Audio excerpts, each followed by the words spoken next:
नमस्कार। स्वयं परियोजना के अंतर्गत मूक्स पाठ्यक्रम के इस कड़ी में आपका स्वागत है। व्याकरण विषयक अध्ययन आपका यहाँ पर प्रवर्तमान है, जिसमें कि पाठ्यक्रम में आपके लिए तद्धित प्रबोध निर्धारित किया गया है। उसमें अब तक आपने पांचमिक प्रकरण पर्यंत जो विषय थे, पांचमिक प्रकरण पर्यंत जो विशिष्ट प्रयोग थे, उनके बारे में आपने जाना। अब यह जो पाठ है, आज का जो पाठ है, मत्वर्थीय प्रयोग परिशीलन के बारे में है। तो मत्वर्थीय प्रकरण में जो जो प्रत्यय आए हैं, जिन जिन सूत्रों से, उनसे संबंधित विचार हम आज यहाँ पर करेंगे। तो मत्वर्थीय प्रयोग परिशीलन पाठ में सबसे पहले आपको बताना चाहूँगा कि हम यहाँ पर मत्वर्थीय प्रत्ययांत उदाहरणों के बारे में जानेंगे। मतुप प्रत्यय और उसके अर्थ, किन किन अर्थों में वह किया गया है। तो किन किन अर्थों में मतुप प्रत्यय होता है, यह जानने के लिए वार्तिककार ने सुलभतया हमारे सामने अस्ति विवक्षा में जो मतुब होते हैं उनको बताया है कि किन किन अर्थों में ये होते हैं। जैसे भूमादिषु अर्थों में ये होते हैं। तो इसके लिए एक कारिका है जिसका हम चर्चा करेंगे पाठ में। भूम निंदा प्रशंसासु नित्ययोगेति शायने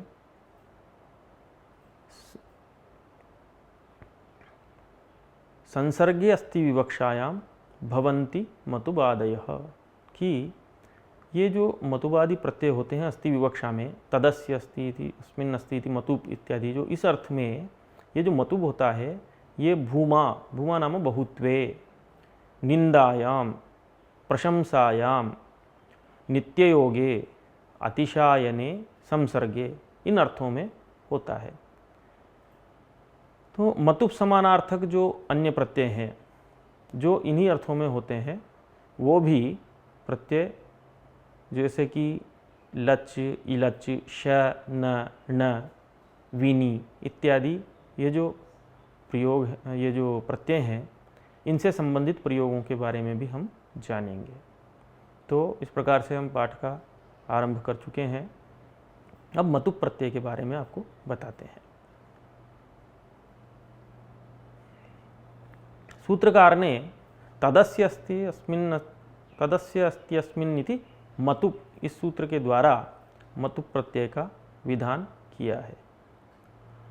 तो यह जो मतुप प्रत्यय होता है, अस्ति सामानाधिकरणात् प्रथमांताद इसका विधान है, अस्मिन् अस्ति इति, इस अर्थ में।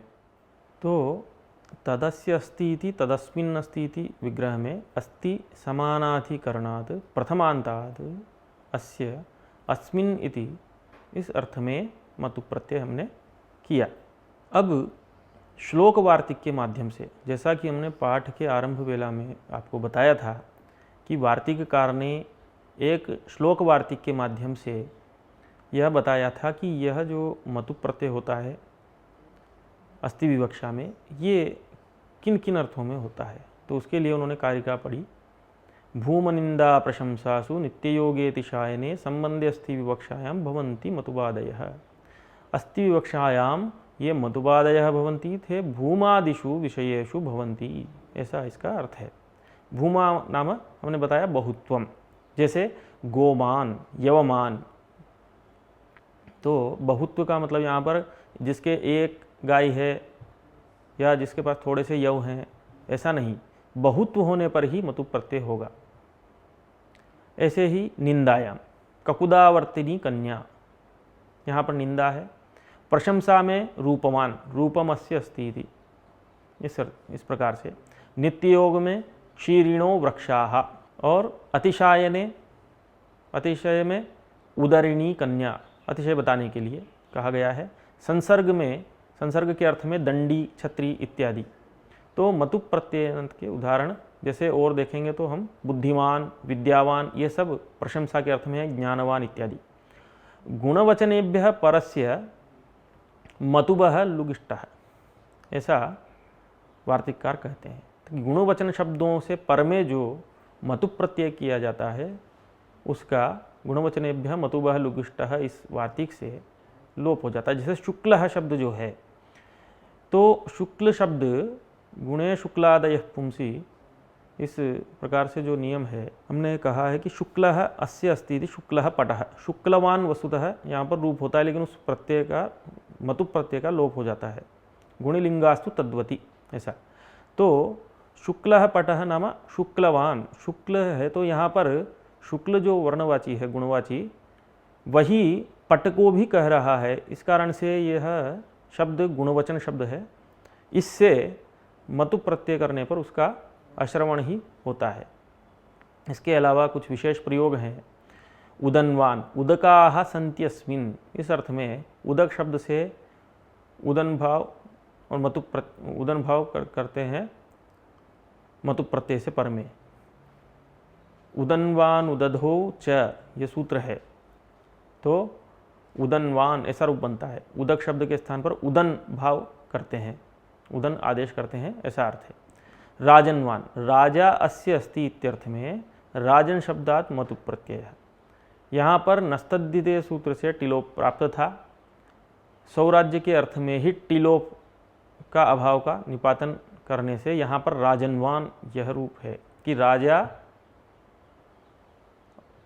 अस्य अस्ति, इस अर्थ में राजनवान नाम सौराज्य होने के कारण यहाँ पर जो है टिलोप के अभाव का निपातन किया है। अन्यत्र तो दूसरे अर्थों में तो राजवान यही रूप बनेगा। इसके बाद लच प्रत्यय के बारे में कहते हैं। चूड़ा अस्य अस्ति, इस अर्थ में चूड़ा शब्द से लच प्रत्यय होता है। प्राणिस्था धातो लजन्यत्रस्याम, इस सूत्र से लच प्रत्यय का विधान किया गया है। अनुबंध लोप इत्यादि विभक्ति कार्य करने से चूडालह यह रूप बनेगा।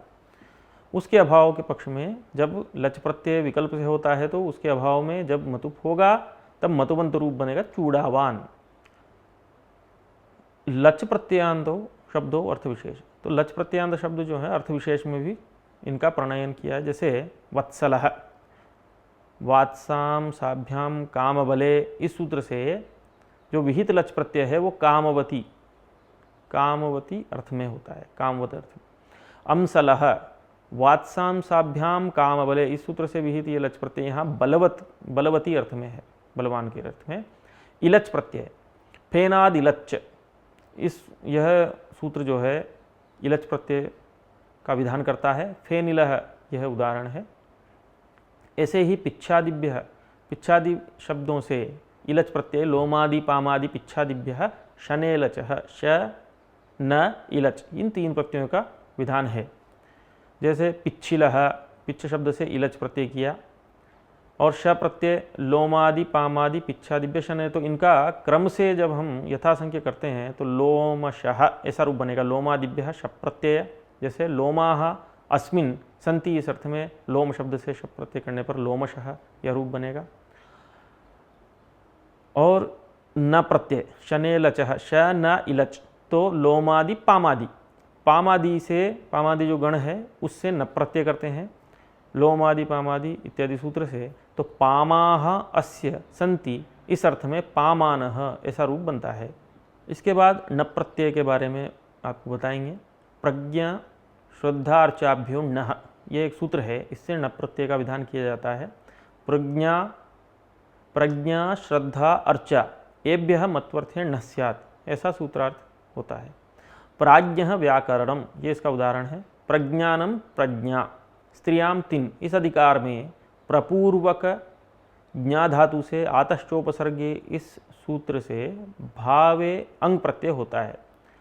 प्रज्ञा अस्य अस्ति इति, इस विग्रह में न प्रत्यय करते हैं। अनुबंध लोप प्रज्ञा अ, नित्वात आदिवृद्धि प्राज्ञा, ऐसा, तो प्राज्ञ व्याकरण।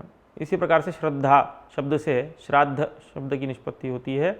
श्रद्धा अस्य स्थिति, इस विग्रह में। आर्चः, अर्चा अस्य स्थिति आर्चः, इसी प्रकार से विनि प्रत्यय भी यहाँ पर विहित है। तपः अस्य अस्ति, इस अर्थ में तपस् शब्द से तपस्सहस्राभ्याम विनीनि, इस सूत्र से विनि प्रत्यय अनुबंध लोप इत्यादि होकर के तपस्विन यह प्रातिपदिक संपन्न होता है, उसके बाद उससे विभक्ति आदि कार्य करके तपस्वी यह रूप हम बना देते हैं। इसके बाद अण प्रत्यय, तपः अस्य अस्ति, इसी अर्थ में तपस् शब्द से अण प्रत्यय भी करते हैं। नित्वाद आदि वृद्धि, प्रथमा एकवचन इत्यादि विभक्ति कार्य करके तापसः, तापस पर्वतो, जैसे हमने एक उदाहरण समास में आपको बताया था, वहाँ तापस शब्द जो आया था वो तापस शब्द इसी प्रकार से निष्पन्न है। सिकता अस्मिन् अस्ति, इस अर्थ में सिकता शब्द से सिकता शर्कराभ्यांच, इस सूत्र से अण प्रत्यय करने पर अनुबंध लोप इत्यादि कार्य करने से सैकत, गंगा सैकत लिंगे है वो जो वहाँ पर आया है, नष्टम में ताम्रभाजनम, तो सैकत शब्द वहाँ पर आया है। इस प्रकार से आपने कई प्रत्ययों का यहाँ पर अध्ययन किया मत्वर्थीय प्रकरण में। तो मत्वर्थीय प्रकरण किस अर्थ में होता है, मत्वर्थ प्रत्यय कौन कौन से हैं, यह सब आपके सामने हमने इस पाठ में प्रस्तुत किया। आपने इसका श्रद्धापूर्वक अध्ययन किया। इस प्रकार से यह पाठ यहीं समाप्त होता है। धन्यवाद।